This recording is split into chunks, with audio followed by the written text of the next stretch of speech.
That government of the people, by the people, for the people.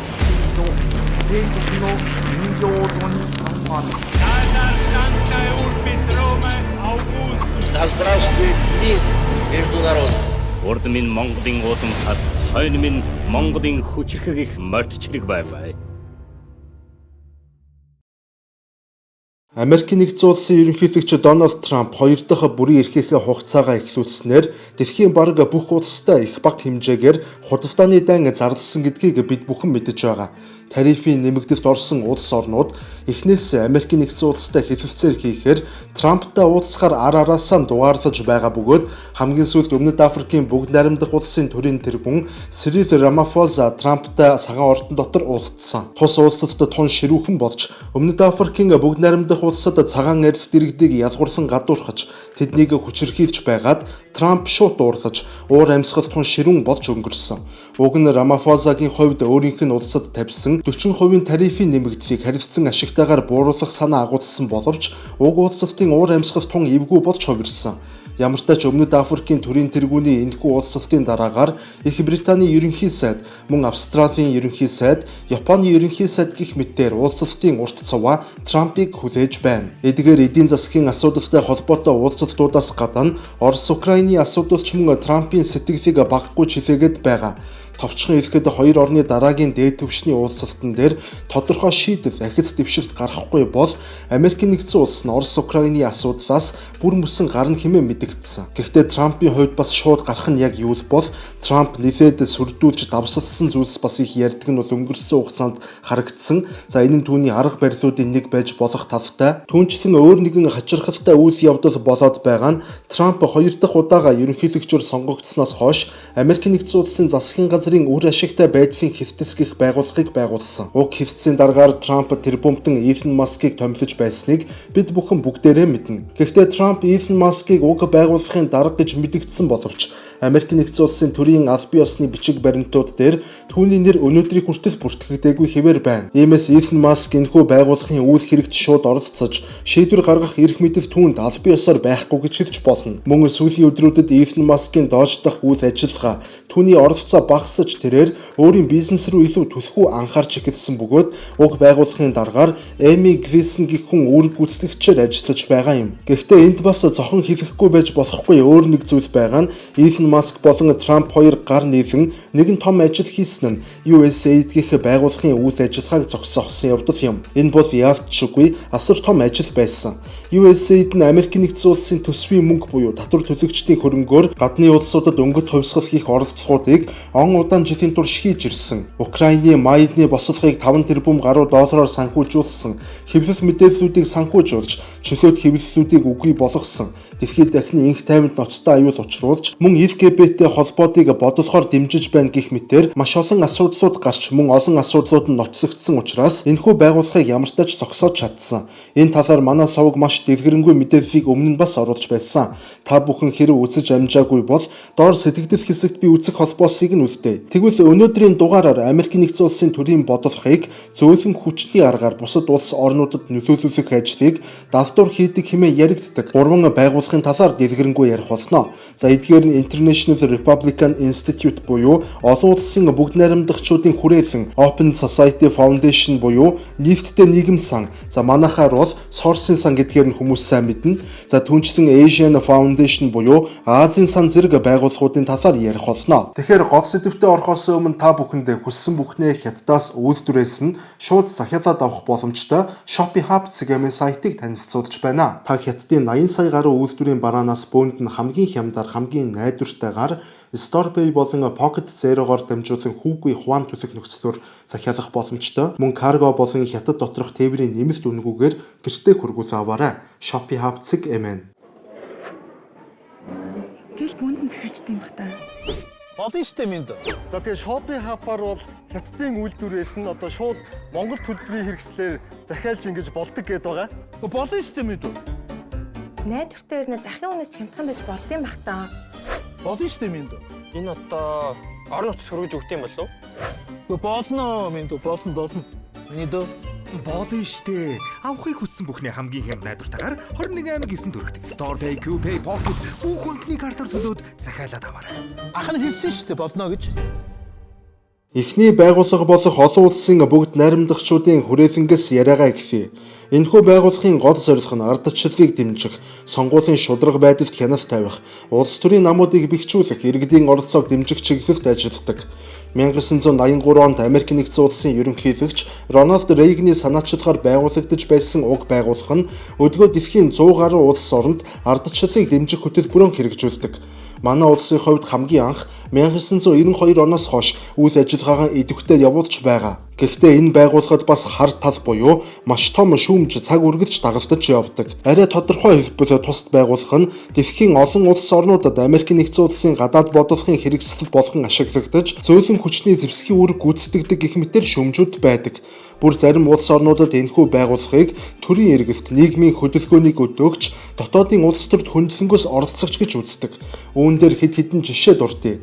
2003 онд Гүрж улсад сарнай хувьсгал гарсан. Тухайн үед олон улсын бүгд найрамдагчдын хүрээлэл нь Гүржийн сөрөг хүчний намууд тэр дундаа Михаил Саакашвилигийн намд сонгуулийн стратеги сургалт PR зөвлөгөөг асар ихээр өгч байсан нотлогдсон. Үүнээс гадна сонгуульд зайлшгүй Саакашвилигийн нам ялах ёстой бөгөөд өөр нам хэрв ялбал тэр сонгуул нь шудраг бус болсон гэсэн үг гэх ойлголтыг нийгмийн дунд түгээж мөн тухайн үеийн ерөнхийлөгч Шеварднадзегийн намын нэр хүнд маш муу байгаа талаар хуурамч мэдээ, хуурамч савдалгаа санал асуулгуудыг хийж олон нийтийн хандлагыг хөтлөн чиглүүлэх ажил хийсэн байдаг. Мөн Гүржид тухайн үед Кмара буюу одоо болно гэх нэртэй залуусын хөдөлгөөн ирчиг авч байсан.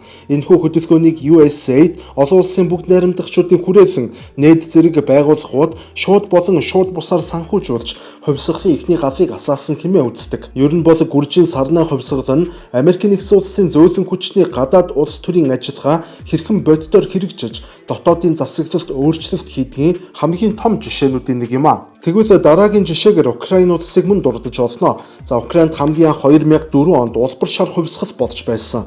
Тухайн оны ерөнхийлөгчийн сонгуулиар Виктор Янукович ялалт байгуулсан ч барууны сөрөг хүчнүүд сонгуул бодлионтой болсон хэмээн гудамжинд жагсаж эхлэв. Энэхүү жагсаал тэмцлийг олон улсын бүгд найрамдагчдын хүрээлэн НЭД, NDI, USAID зэрэг Америк нэгдсэн улсад төвхтэй олон улсын байгууллагууд маш хүчтэй дэмжиж байсан. Энэхүү улбар шар хувьсгалын улмаас Украинд дахин сонгуул болж барууны үзлийг баримтлагч Виктор Ющенко ялалт байгуулсан түүхтэй. Ингэж Украин улс 2004 оноос эхлэн Америк нэгдсэн улсын нөлөөнд шууд орж эхэлсэн байдаг. За үүний дараагаар 2014 онд Украин улсад Евромайдны хувьсгал буюу төрийн эргэлт болсон. Тухайн үеийн ардчилсан сонгуулиар сонгогдсон ерөнхийлөгч Янукович Европын холбоотой холбоо тогтоох хэлэлцээрийг зарцаалсны дараагаар Киев хотод шууд эсэргүүцлийн хөдөлгөөн эхэлсэн. Энэхүү хөдөлгөөн нь богино хугацаанд нийгмийн бүх давхаргыг хамарсан, баруунд чиглэсэн зохион байгуулалттай хувьсгал болон хувирсан байдаг. За улмаар Евромайдны хувьсгал нь Януковичийг түлхэн унгаж Америк нэгдсэн улс Европын холбооны дэмжлэгтэй шин засгийн газрыг Украин улсад байгуулсан. Үүний дараа та бүхний мэдэж байгаачлан Кремийн хойг салан тусгаарлаж Донбасст зэвсэгт мөргөлдөөн гарч улмаар бүр Орос Украины дан эхэлсэн. Тэгвэл олон улсын бүгд найрамдагчдын хүрээлэнгийнх байгууллага нь Украин улсад бүр 2004 онд буюу 21 жилийн өмнө болсон улбар шар хувьсгалаас эхлэн сөрөг хүчнүүдийг дэмжиж мөн асар олон сургалтуудыг хийж PR-ын суртал ухуулгуудыг хийж эхэлсэн байдаг. Мөн олон тооны сургалтуудыг орж байв. Ингээд нэг ёсондоо 2004-өөс 2014 оны хооронд Евромайдны хувьсгал хүртэл 10 жилийн турш олон улсын бүгд найрамдагчдын хүрээлэнгийн төлөөлөгчид Киев хотод зөвлөх маягаар тогтмол байрлан ажиллаж байсан. Тэгвэл бүр 1990 оноос хойш авч үзвэл олон улсын бүгд найрамдагчдын хүрээлэн НЭД болон USAID зэрэг байгууллагууд Украин улсад 5 тэрбум долларын санхүүжилт олгосон гэж Америк нэгдсэн улсын төрийн департаментийн хэвлэлийн төлөөлөгч асан Виктория Нуланд өөрийн биеэр 2013 онд мэдэгдэж байсан. Одоогоос 12 жилийн өмнөх байдлаар гэхэд 5 тэрбум доллар гэж ойлгох хэрэгтэй. За үүний дараа 2014 онд Евромайдны хувьсгалын үеэр бүр их мөнгийг зарцуулсан тодорхой. Баталгаатай мэдээлэл гэвэл Тус байгууллага нь Украинд Poro хэмээх залуучуудын сүлжээг Freedom House-ийн хамтаар санхүүжүүлж байсан. Мөн маш олон тооны хэвлэлүүдийг задлаж өрөөл Украин улсын 10 хэвлэл тутмын 9-ийг нь өөрсдийн мөнгөөр санхүүжүүлж, Янукович бол Орос хөгжихийг хүсвэл барууныг сонг гэх мэт мессежүүдийг тогтмол олон жил цацсан байдаг. За энэ бүхэн эцэстээ Украин улсыг дотоодын хямрал, хээл хахуул, үндэстэн хоорондын тогтворгүй байдал руу түлхэж, эцэст нь энэ нь дайнд хөтөлсөн юм. Олон улсын бүгд найрамдагчдын хүрээлэн бол Украинд ардчлал нэрийн дор маш хүчтэй стратегийн оролцоо үзүүлсэн байгууллага мөнөөсөө мөн. Тэгэхээр контентын дундуур та бүхэндээ хамтран ажиллагч байгууллага болох Австралиг нь хууль зүйн товчоогоо танилцуулж байна. Хэрвээ танд болон таны аж ахуйн нэгжид ямар нэгэн байдлаар хууль эрх зүйн тусламж зөвлөгөө хэрэг болвол Австралигт хандаарай. Тэгэхээр олон улсын бүгд найрамдагчдын хүрээлэн гэх байгууллага өөр бусад улсын дотоодын улс төрд оролцсон жишээнүүд өөр олон бий. Зарим нь 100% батлагдсан бол зарим нь тэнэг хүндэж тодорхой боловч гагцхүү баримт нотолгоо байдаггүй иймэрхүү жишээнүүд байдаг. За нэмж хэдхэн жишээ товчхон дуртахад 2002 онд Венесуэлд Уго Чавесын эсрэг төрийн эргэлт болоход Америк нэгдсэн улсын олон улсын байгууллагууд шуудхан хэлэхэд олон улсын бүгд найрамдагчдын хүрээлэн шууд оролцсон гэж үздэг. Тэд сөрөг хүчнүүдэд санхүүжилт олгож, сургалт болон PR зөвлөгөө өгч байсан батлагдсан. Гэвч Уго Чавес ерөнхийлөгчөөр сонгогдож, эмх замбраагүй байдлыг хяналтанд авсан. Гагцхүү Уго Чавес тус улсын ерөнхийлөгчөөр сонгогдсны улмаас Венесуэл улсыг Америк нэгдсэн улсын зүгээс эдийн засгийн хоригт оруулж, хамгийн гол орлогын их үүсвэр болох нефтийг нь дэлхийн зах зээл дээрээс блок хийснээр өнөөдөр Венесуэл улс эдийн засгийн гүн хямралд орчхоод байгаа. Учир нь Венесуэлээс нефт худалдаж авсан улс орнуудыг мөн Америк нэгдсэн улс Венесуэлд яг адил арга хэмжээнүүдийг авна гэдгээ зарласан учраас хэн ч Венесуэлээс нефт авахаа болсон. Мөн Америк нэгдсэн улсын тэнгисийн цэргийнх усан флотууд Венесуэлийн усан тээврийн замуудыг хааснаар Венесуэлийн худалдааны болон бараа тээврийн усан онгоцнууд явах замгүй болж зогсох байдалд орсон бөгөөд үүнээс болж Венесуэлийн эдийн засаг өнөөдөр дамраараа эргээд байгаа. Тэгэхээр энэ мэтээр Камбожийн 2016 оны жишээ буюу мөн л олон улсын бүгд найрамдагчдын хүрээлэн сөрөг хүчнүүдийг дэмжиж нийгэмд тогтворгүй байдал үүсгэхийг оролцсон үйл явдлуудыг бас дурдж болно. За үүний улмаас 2017 онд Камбож улс нь олон улсын бүгд найрамдагчдын хүрээлэн өөрийн улсаас хөөн гаргасан байдаг. За мөн Беларусь улсад 2006 оноос хойш маш олон удаа олон улсын бүгд найрамдагчдын хүрээлэн болон нийт зэрэг байгууллагууд нь сөрөг хүчнүүдийг санхүүжүүлж интернет орчинд эсэргүүцлийн хөдөлгөөнүүд турхирдлуудыг хийсээр ирсэн.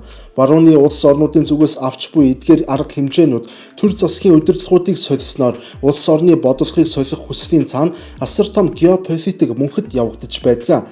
За үүнийг улс орнуудын удирдагчид төрийн тэргүүнүүд маш сайн мэдэж байдаг. Иймээс өөрийн улс орныг нөгөө талын хүчний саварт оруулахгүй тулд өөрийнхөө төрөлхийн хамгаалалтын механизмыг ажилуулж эхэлдэг. Харин энэхүү хамгаалалтын механизмын ажиллаж буй хэлбэрийг нь хараад барууны орнууд тэднийг дарангуулагч гэх мэтээр зарладаг. Гэхдээ цаагаараа бол үзэл санааны маш том тулаан өрнөж байдаг гэдгийг бас ойлгох хэрэгтэй. Капиталистуудад ч бай, коммунистуудад ч бай, хоёуланд нь өөрийн гэсэн мөнхийн эрх ашиг байдаг. Тэгэхээр энэ бүх эрх ашиг болон зөрчилдөөний хамгийн том солиос нь ард түмэн болон хувирдал нь хамгийн харамсалтай. Тэгвэл одоо дараагийн байгууллага болох Open Society Foundation буюу нээлттэй нийгэм сан. За энэхүү сан бол Жорж Сорос хэмээх Унгар гаралтай Америк тэрбумтны 1979 онд үүсгэн байгуулж дэлхийд дахинд ардч хүний эрх, эв тод байдал боловсролыг дэмжих зорилготой ашигын бус сан юм. Одоогоор дэлхийд даяар 70 гаруй улсад идэвхтэй үйл ажиллагаа явуулдаг. Монгол улсад харин 1997 онд Соросын сан гэх нэрээр үйл ажиллагаагаа явуулж эхэлсэн. Гэхдээ энэ байгууллагатай холбоотой маш олон хардлага болон шүүмжүүд бас байдаг. Тухайлбал тус байгууллага нь үнэн хэрэгтээ барууны үзэл сурталыг санхүүжүүлдэг. Өөрөөр хэлбэл бусад үндэстний өв соёл, тэдний уламжлал, онцлог буюу ондоошлыг тэд үгүйсгэн шүүмжилдэг. Түүнчлэн өнгөт хувьсгалд бас оролцдог. Яг л түрүүн хэлсэнчлэн Украин гүрж болон нэмээд Киргиз, Серб зэрэг улсуудад сөрөг хүчнүүдийг дэмжиж төрийн эргэлтүүдэд нөлөөлсөн гэж буруутгагддаг. Мөн нийгмийн болон бэлгийн цөөнх иргэдийг хэд дөвийлгэж, тэднийг хэтэрхий их сурталчилдаг гэж маш ихээр шүүмжлүүлдэг. Үүнд мэдээч хэрэг LGBT хүмүүс болон цагаачдыг түлхүү авч үздэг бөгөөд эдгээр асуудлуудыг хэд улс төржүүлж, улс төрийн туйлшрлыг бий болгодог хэмээн бас буруутгагддаг. Иймээс Соросын сан буюу нээлттэй нийгэм сан нь Оросын албаны улс, Унгар, Турк зэрэг улсуудад гадаадын тагнуулын байгууллага бөгөөд улс орны төр засаг нийгмийг тогтворгүйжүүлэгч хүчин хэмээх үндэслэлээр улс улс орондоо хориглон хөн гаргасан байдаг. Тэгвэл дараачин байгууллага болох Азийн сангийн тухайд гэвэл тус санаа нь 1954 онд Америк нэгдсэн улсад анх байгуулагдаж байв. Энэхүү байгууллага нь Азийн бүс нутгийн ардчлал засаглал, эрх зүй, гендрийн тэгш байдал, эдийн засгийн хөгжлийн чиглэлээр үйл ажиллагаа явуулдаг ашигын бус байгууллага юм. Тус санаа нь дэлхийн 20 гаруй улсад үйл ажиллагаа явуулдаг бөгөөд Монгол улсад 1990 оноос хойш тасралтгүй үйл ажиллагаагаа явуулсаар байгаа. Гэхдээ энэхүү байгууллагыг тойрсон маш олон шүүмжлэлүүд болон хардлагууд бас байдаг. Тухайлбал тус байгууллага нь хэдийгээр ашигын бус, хараат бус байгууллага боловч санхүүжилтийн ихэнх хэсгийг Америк нэгдсэн улсын төрийн хамааралтай байгууллагууд болох USAID, NED болон Open Society зэрэг байгууллагуудаас авдаг. Иймээс санхүүжилтийг нь олгодог газруудыг хараад үзвэл Америк нэгдсэн улсын геополитикийн зөөлөн хүчний хэрэгсэл хэмээн үзэх хангалттай шалтгаан гарч ирж байгаа юм а. Зарим олон улсын шинжээчид тус байгууллагыг ардчлалыг дэмждэг бус, харин барууны үзэл сурталыг экспортлдог буюу үзэл сурталын колоничлол хэмээн эрс буруутгадаг. Нийт ялангуяа тус байгууллага нь мөн л өнөөх гендрийн асуудлаар нэлээд их ажилладаг. Тэд LGBT олон хүйсийн талаарх ойлголтыг шууд догматик төвшөнд тулгадаг бөгөөд үүнийг эсэргүүцсэн хүмүүсийг ардчлалын эсрэг хүчнүүд, хуучирсан үзэлтнүүд, нийгмийн хамгийн боловсралгүй хэсэг гэх мэтээр ойлгуулахыг хичээдэг. Үүний улмаас залуу үе болон ахмад үеийн хоорондын зөрчилдөөнийг улс орнуудын дотор бий болгодог. Мөн тус байгууллагыг олон улс орнуудын зүгээс гендрийн тэгш байдлын нэрээр үндэсний уламжлалт соёлыг бүдүүлэх хэмээн гутаадаг. Мөн бага насны хүүхдүүдэд боловсрал гэх нэрийн хүрээнд хэд либерал хандлагыг давтуур оруулж суулгадаг гэх мэтээр асар их шүүмжлэлт дагуулдаг. Ер нь LGBT-гийн асуудал нэлээд чухал сэдэв мөнөөсөн мөн. Мэдээж хэрэг түүхийн бүх явцад эдгээр хүмүүс байсаар ирсэн. Иймээс LGBT хүмүүсийг ялгуурлан гадуурхах, тэднийг шүүмжлэх, ад үзнэ гэдэг бол өнөө цаг үед хамгийн утгагүй, хамгийн муухай бүдүүлэг явдал мөнөөсөн мөн. Гэхдээ эдгээр Америк нэгдсэн улсад төвтэй олон улсын байгууллагууд, олон сангууд яагаад LGBT хүмүүсийг улс төрийн бодлохоор дэмжиж, үүндээ дэлхийд даяар асар их мөнгө зарцуулж, дэлхийн нийтээр LGBT хөдөлгөөнүүдийг шинээр байгуулж, тэднийг санхүүжүүлэх нь хамгийн хачирхалтай. Яг ямар эрх ашиг байдаг болоод яг яагаад үүнийг зөв зүйтэй зүйл мэтээр зарлаад байдг нь сонирн байна. Түүнээс биш угаасаа бэлгийн цөөнх иргэдийн хувьд тэдний эрхийг дээдлээд явах нь ёс зүйн хувьд өнөө цагт бол тун ойлгомжтой асуудал. Ер нь эдгээр олон улсын байгууллагууд, ялангуяа USAID, олон улсын бүх найрамдагчдын хүрээлэн нефттэй нийгэм сан, Asian Foundation зэрэг байгууллагуудын хамгийн том хүч бол хэвлэл мэдээлэл байдаг.